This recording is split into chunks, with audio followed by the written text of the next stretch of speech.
Come back to my old stomping ground where I grew up.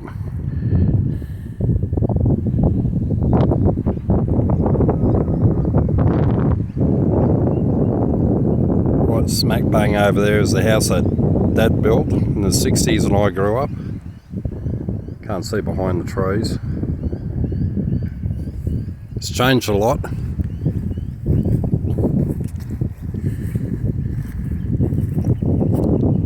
Right here is where this hill is here. That dips down to the bottom shed. That only used to be one level high. And this whole area was trees pretty much all the way through to separate the top and bottom ovals. That oval over there was probably, that was all bush, and then probably in the early 80s they would have developed that oval. Over there's probably still some old cars in the bush. There's an old Volkswagen that used to be over there, and a car from the 1920s, 1930s, because I believe this used to be a landfill as Killarney Heights developed. And Killarney Heights starts from, there's a walkway over there off Melwood Avenue. This side is Forestville. The other side is Killarney Heights, so that's your border, and I live 3 houses down.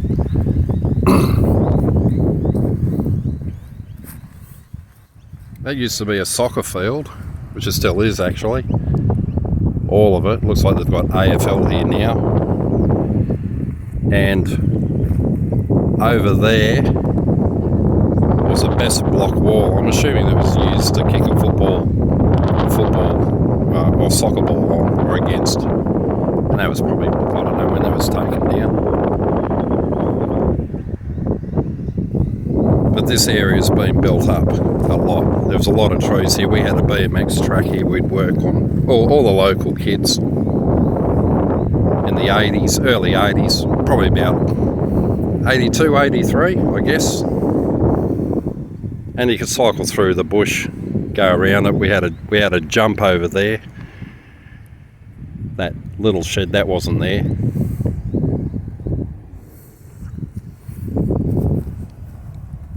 Obviously that tree stood the test of time. In fact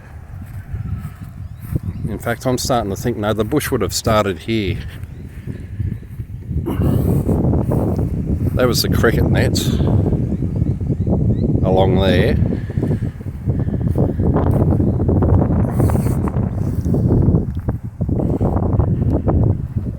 There was a gradient down here from the car park down,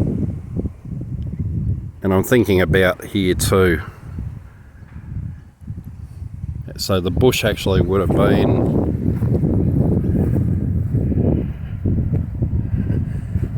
not far back from these posts. Yeah, probably where this tree is. That's probably about the last standing thing of the bush here.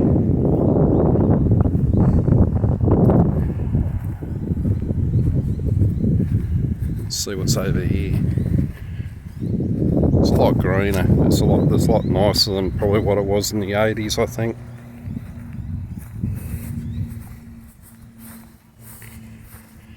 It's been a lot more investment in it. It was more or less like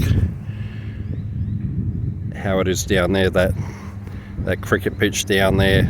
The whole oval was basically, that was the sort of what the grass was like. It was kind of parched in ways, probably not unlike areas like that. I think that always was a netball court, but the concrete was never there.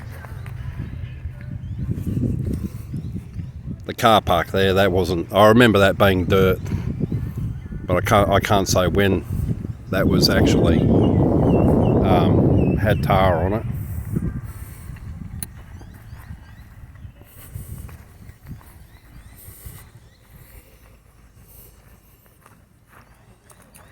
That's what you'd expect in the 1980s. That looks like the old fences. That's lasted. Assuming, or maybe not, maybe it's been redone.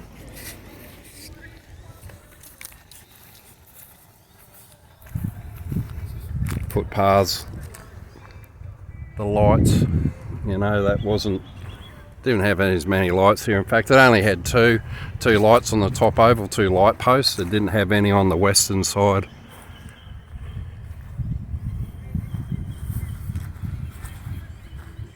Obviously that wasn't there.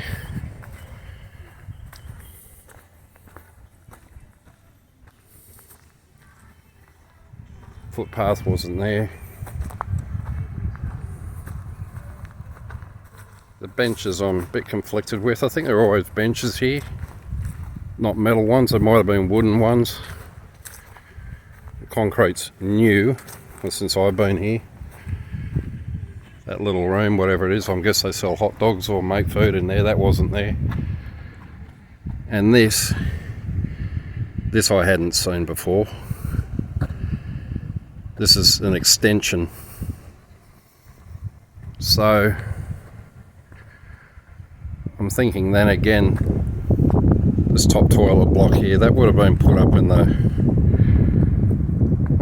I don't know, maybe 83, had a guess, either year of 83.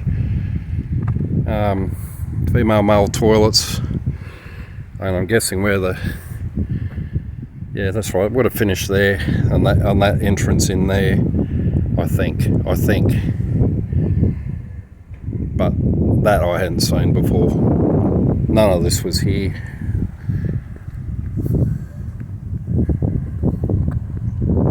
Scout Hall I went to is up behind there.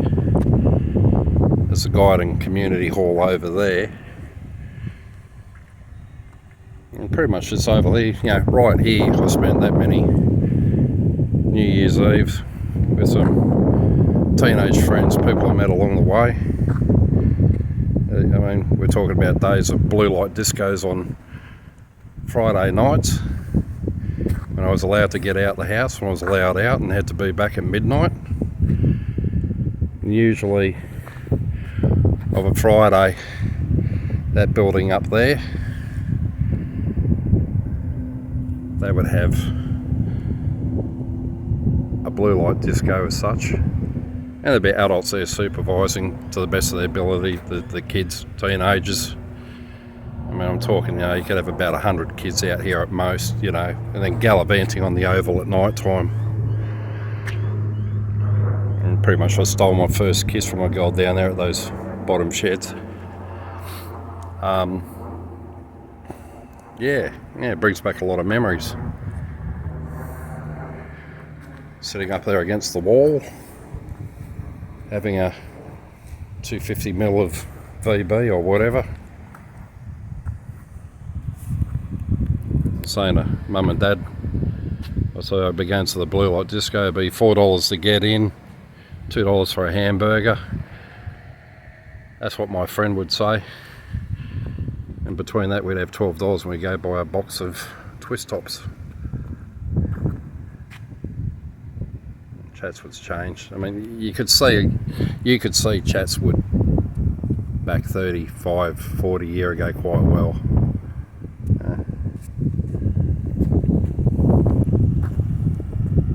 It's developed a lot.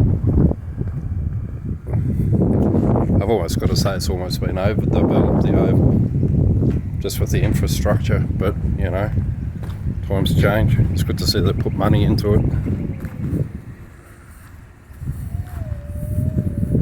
This up here was always a little park for the little kids, but none of this was here. This is all new. There used to be a swing set over there, a swing set by itself, which I used to play on. I can't remember what else was there.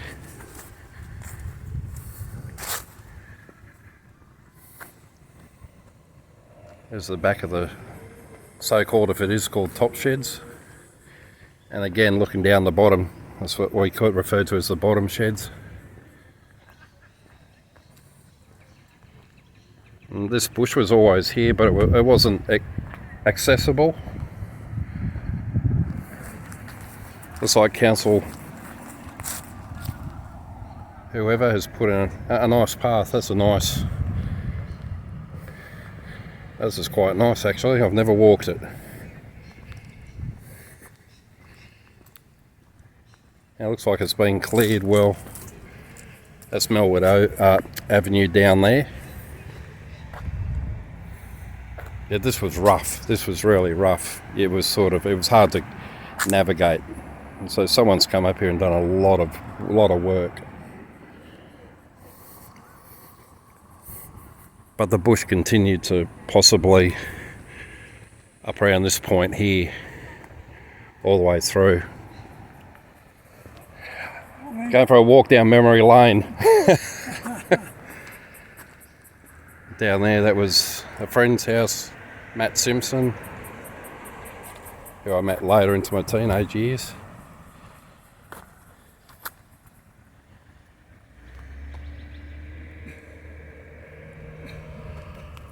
I used to sit out there on that rock.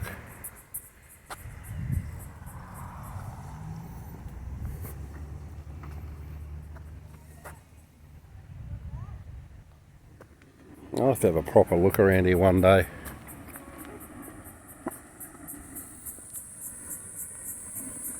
The Forestville RSL Club. That's grown over the years. Anyway, that's it. Have a nice day, folks.